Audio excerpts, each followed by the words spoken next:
report. In the studios, Pascal Drouhaud, the Latin America expert with the Sur Institute. Thank you, sir, for joining us. Sure. We saw in that report the visual differences, you know, sort of the combat, but then the coming together.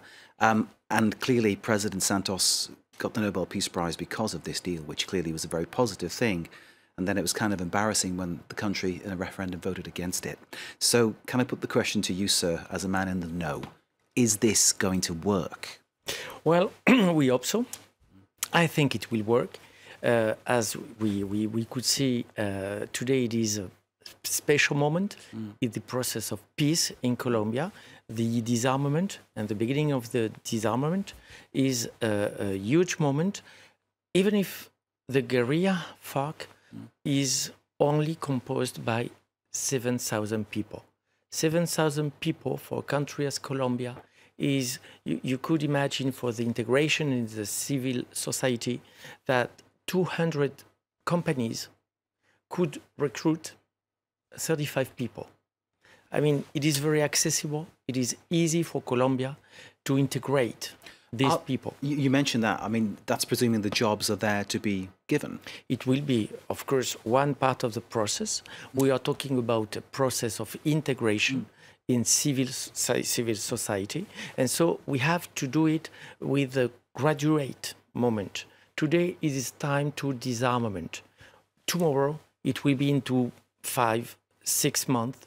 It will be the moment, the time to integrate with a job, with a new capacitation to work to these people. These people has to integrate new education of peace, and to have a work in the countryside and perhaps in the cities, in the towns of Colombia. And presumably within this group of people, there'll be youngsters who were brought up within this environment and have known only life in the FARC camps. Sure. And obviously reintegrating them and changing their mindset might be a very difficult thing.